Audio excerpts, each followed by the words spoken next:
and the New Year holidays. And the winter there is very cold. And about the nanomaterial, we are interested in the nanomaterial. For what properties?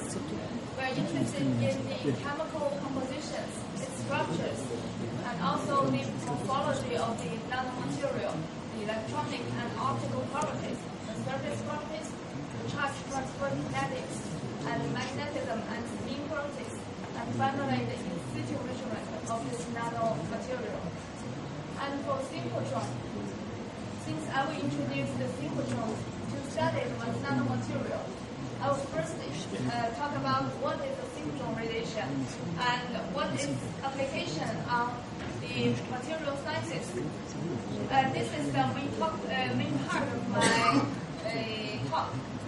For the different applications, I will introduce first the simple fundamentals of this technology, the setups, and finally some examples of the application of the techniques.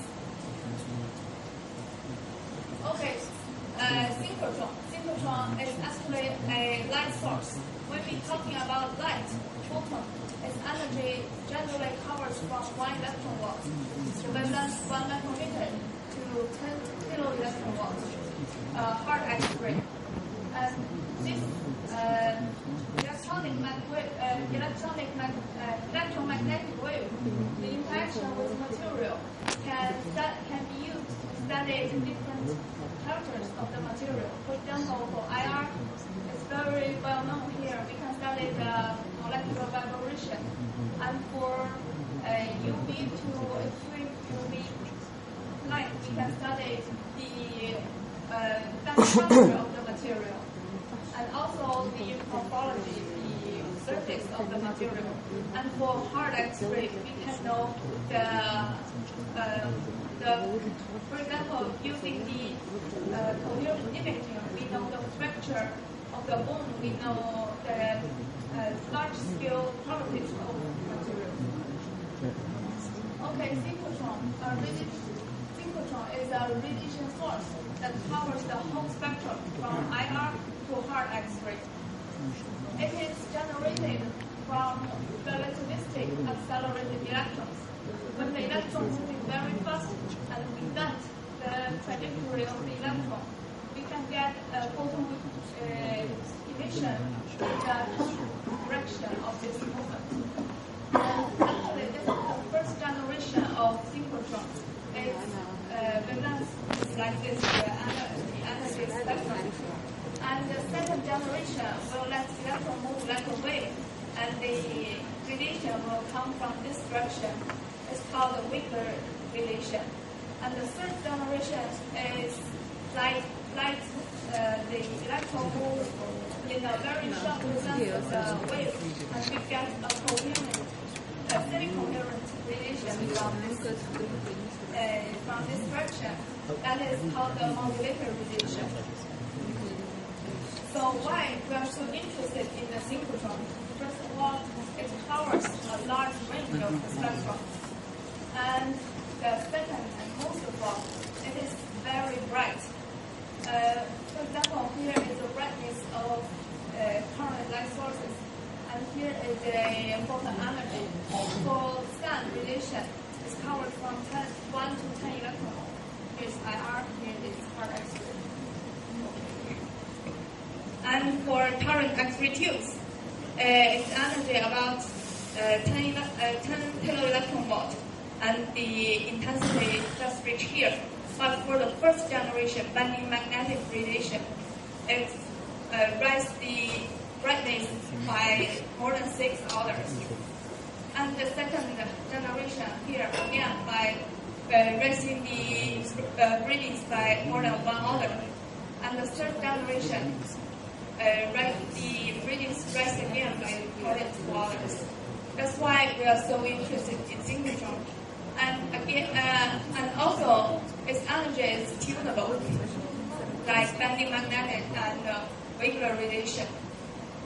For annullator radiation, it is coherent. We can get very photon planet like light diverges. It's also the pulse emission. We can know the kinetics of the material, and its polarization is very good. It can reach 0.99 of the linear polarization. And right now, we have many synchrotron facilities in the world. Here is only in the Europe.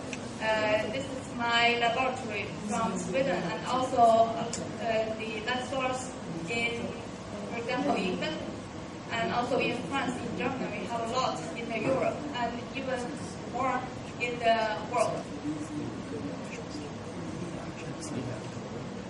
Okay, here is a schematic diagram of a synchrotron facility in Max Lab, Sweden. We have all three generations, Max1, Max3, and Max2. And for one synchrotron B9, it looks like this way. The light comes from in this direction and will pass through the optic package, and we can refine the shape of the beam and the wavelength of the beam. And then the experimental canyon, we put samples here and detect the signal. And finally, the control room, everything will be remote control. We don't need to go inside the room during the experiment. We cannot. And here the synchrotron application. I will focus on the X-ray because this conference is talking about the nanomaterial. And it has another applications in biology, life science, and environmental sciences, for example. And we can know here are some specific applications. For example, in the semiconductor industry, and for scientific use, we can know the information of the atom, the lattice, and also very small features of the nanomaterial. Before talking about the application, I will introduce the X-ray interactions with matter. That depends on how we can use the X-ray to study the matter. Here is the energy transfer, and this is the intensity. When there is no energy transfer, we call it elastic scattering, like the XRD we are now using. And when the energy transfer is very small, like 10 milli-electron volt, we can study the photon properties. And when it's in the range of 1 electron volt to 10 electron volt, we can study the valence band properties and plasmon surface plasmon properties. And when it goes to more than 100 electron volts, we can know the per electron radiation and a huge amount of Kelvin scatter. So first of all, X-ray scatter. When the X-ray comes in this direction, it can have some angle to scatter the X-ray in the other direction. And the change of the K vector, we call it scattering vector. We name it as Q. Since a group of photons have three properties: the K vector, the energy, and the polarization.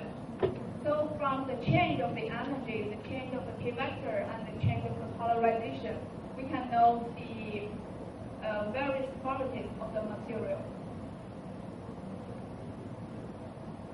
Here is some simple theoretical work. When we assume the incident X-ray is a plane wave, and we have a pair of scatters, the yin wave, then it got scattered again, still it's plane wave. And the two waves have a phase shift due to the distance and the angle of the scatter. By detect the scattered length, the scattered pattern, we can know exactly the position and the element of the two scatters. Here is the detected pattern of the scatter light, and B is the scatter power And here, Q and R is Q is the scattering vector, and R will be the information on these two scattering centers. And this expression also holds for sum of scatters. When there's a lot of scatters, and with electron density distribution shown on this figure, and we can integrate this formula and get the atomic form factor from the scattering pattern. And this atomic form factor is the Fourier transform of the form Q. Q is the rho is the electron density. When the electron density is in the atomic scale, we know the element and its position. When in the larger scale, we know the morphology of the sample. Since it's a Fourier transform, when the Q is small, we know they are in the large scale. And this is a simple form. When we consider the anomalous scattering and absorption, we can write this like this. We can write the atomic form factor like this.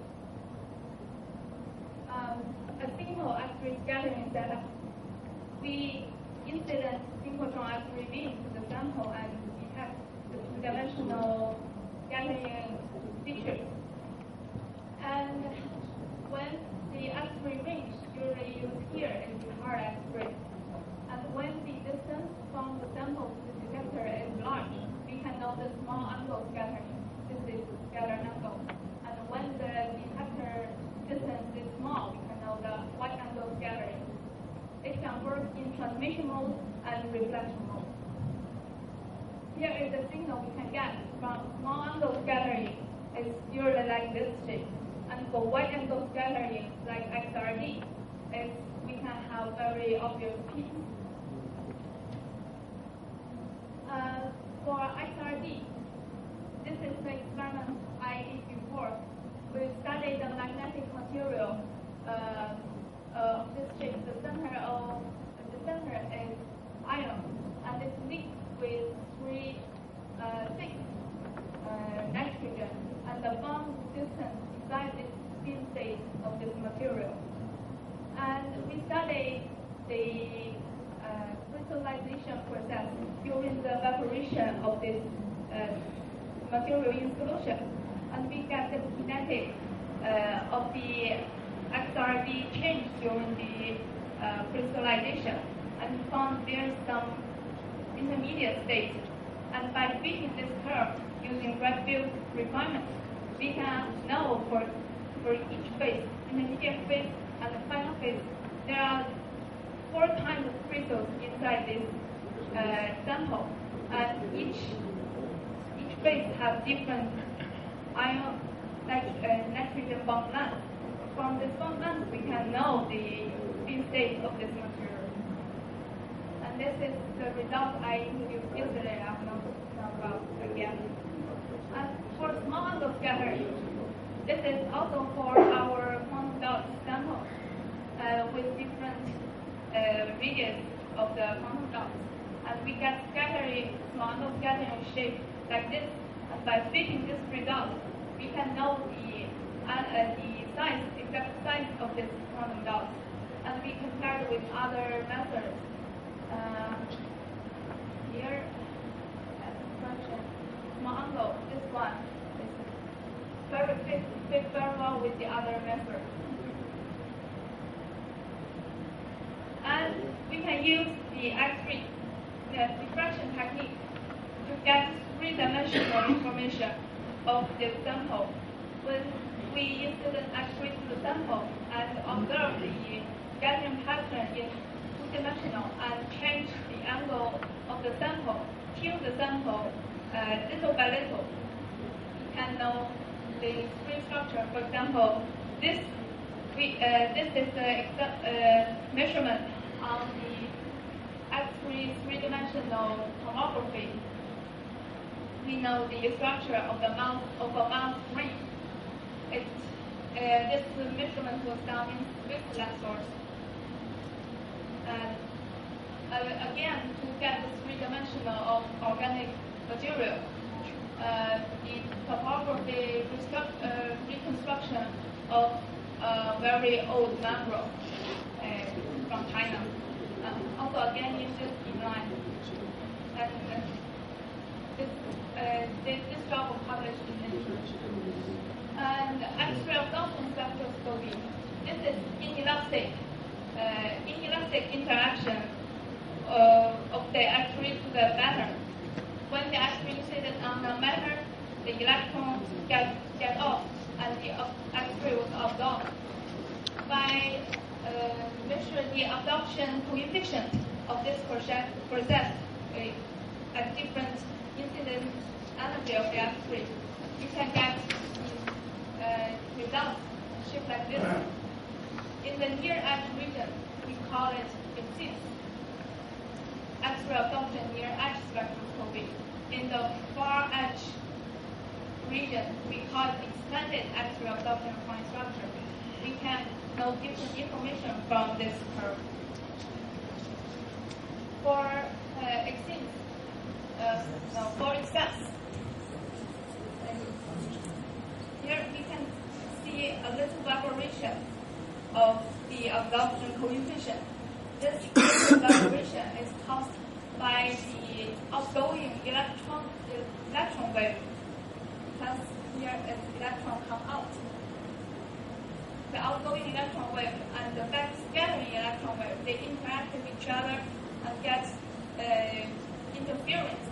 And this interference influences the absorption coefficient. Therefore, we get a wave-like shape of the absorption coefficient. From this wave-like shape, we can know the local environment of the surrounding atoms, because the photoelectrons have very short escape length. And the local environment means the type of element, the number of atoms, the distance, and the disorder. Here is the experimental setup. We insert an X-ray, and we can directly measure the transmitted X-ray to get the coefficient, to get the absorption coefficient. And we can also measure the total X-ray fluorescence, the total electron emission, and even visible light emission to get the same curve. And here is an example of the application. By Fourier transform the obtained vibration of the absorption coefficient, we can know the information of the bond length between, like in this material, right, the material here. And since the X-ray have very high polarization rate, we can change the angle of the sample and get different information if it is not homogeneous.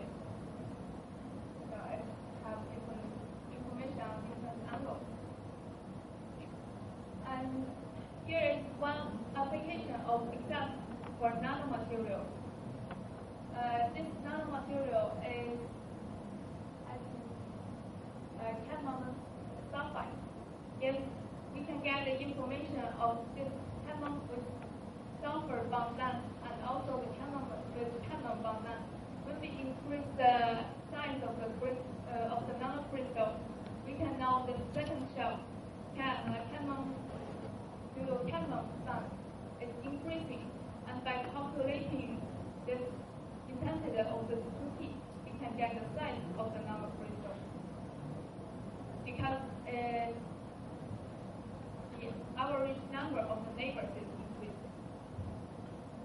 And for the near edge, the very good application of this near edge spectroscopy is to know the oxidation state, because it's very sensitive to the oxidation state. Here is one example. And about this oxidation state, actually it's related to the charge state. Therefore, we can use the time result experiment to study the charge kinetics of certain materials. And this is another application to know the conduction dynamics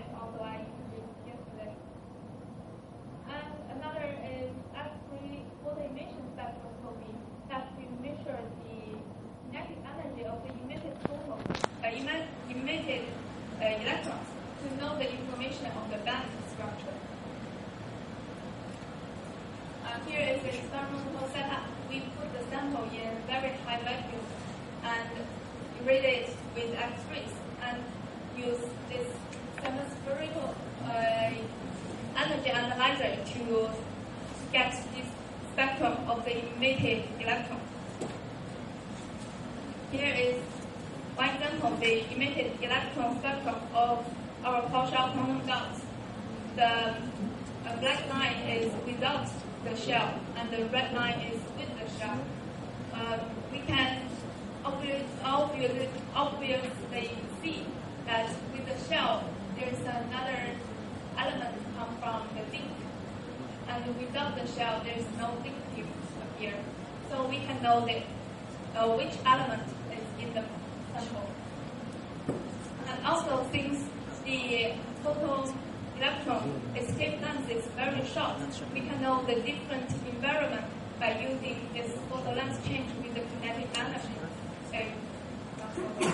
The escape length change with different kinetic energy. For example, for partial quantum dots, when we precisely tune the energy of the incident light, we can know the environmental change with the increase of the escape length. That is very interesting to study the surface and the interface properties of nanocrystal. And also we can know the valence band edge from this technique. And then another application about imaging, the photoelectron emission microscopy. And this is used extensively for nanomaterials. This is the setup. We put the sample here, we irradiate X-ray and to image the photoelectron. We can know the energy resolution, time resolution, and information depth and the level resolution of the sample. Here is one example. This technique is topographic, have very high topographic contrast. So when the surface change, we can know of the different signals. Here is one example, the etched silicon wafer. We can see clearly in by this technique, and also the copper deposition on the anode, and this is the surface image of the sample. And this technique is very work function sensitive. The work function actually changing a little bit with the orientation of a single crystal. For example, like this. And by identifying different colors of the image, we can know the orientation of the, here the sample is polycrystal. The polycrystal. And it also has very high chemical contrast due to the intrinsic property of this technique. When the sample contains different elements, we can get different image when we change the interesting energy of the electrons. Here is a sample about, I think it's a coated sample. Outside is carbon and coated on copper and Cr, and by changing the interesting wavelength, we can see the image of different elements. And finally, it has ferromagnetic contrast. We can operate with another technique called X-ray magnetic circular spectrism. Here, because the synchrotron can be not only linear polarized, it can be also circular polarized. When spin up, spin down changes, we can know the different density of state of the high spin and low spin of the material. And by using this method, we can identify the spin properties of the material. Okay.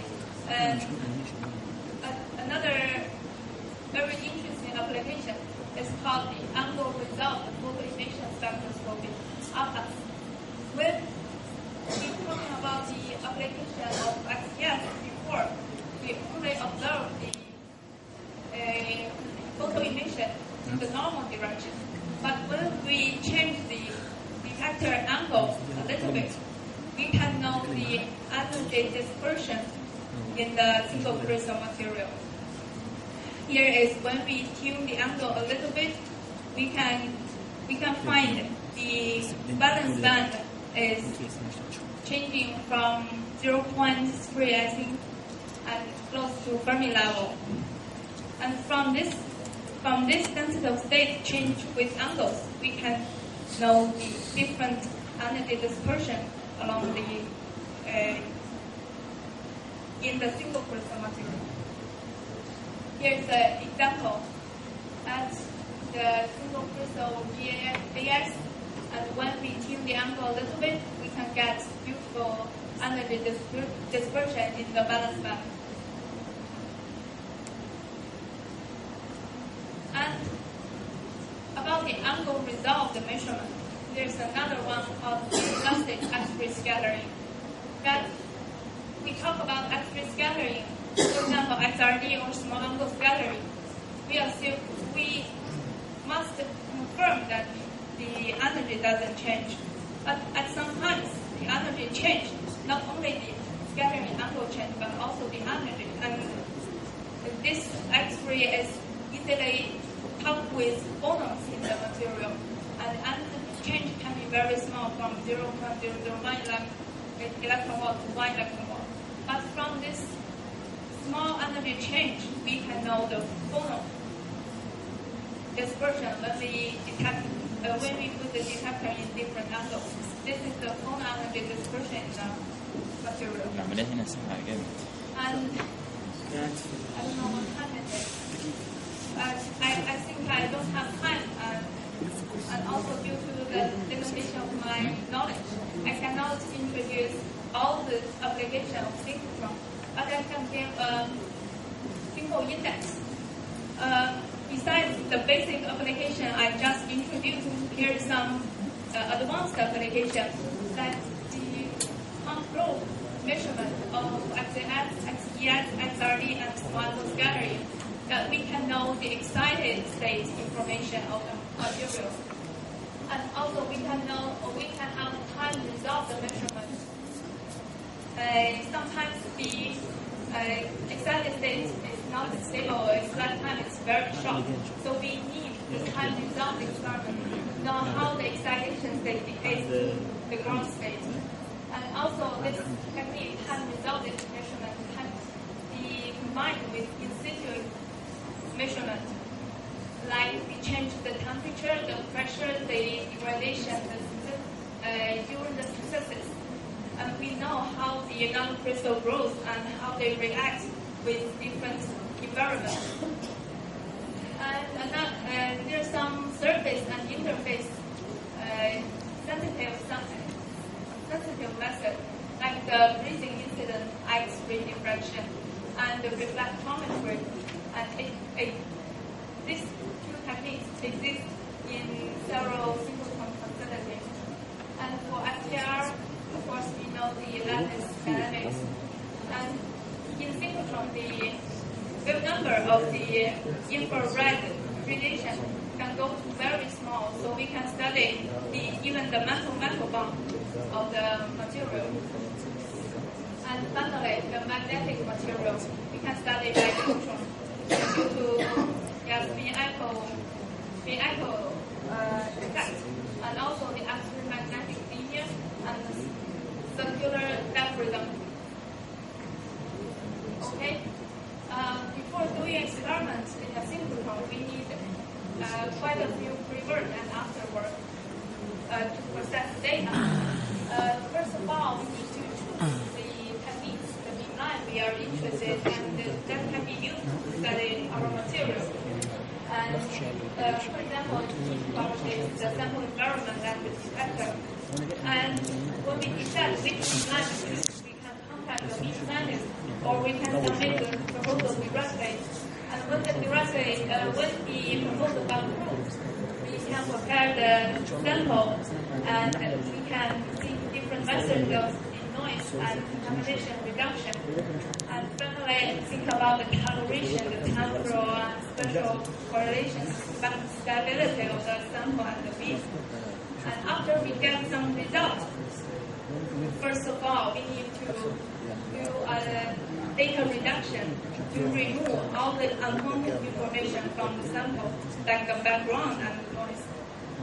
Then we analyze the data, we interpret the data. Generally, the synchrotron technique is cannot stand alone, so we need verification from other techniques or theoretical work. And the most important, the beam pipe and all the synchrotron is free for any university and institution. So, here in Egypt, in this conference, you have materials, and for synchrotron facility, we have techniques. So when we combine the two together, we may get a useful correlation function like the logo of the conference. And any cooperation is more than welcome again. Thank you very much for your attention.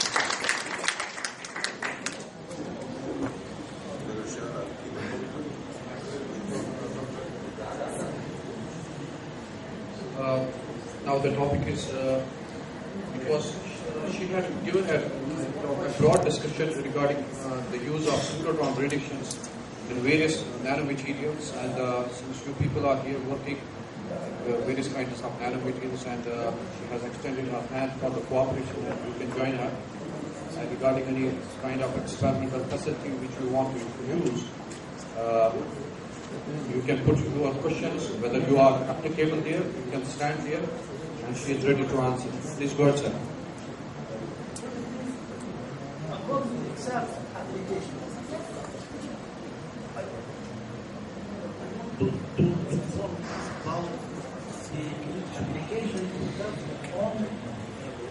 This total material has large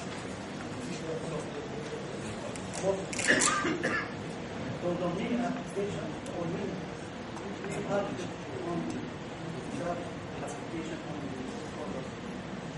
Yes, compared with the XRD XS, is have more applications in the amorphous material because it can know the local environment of the atoms. And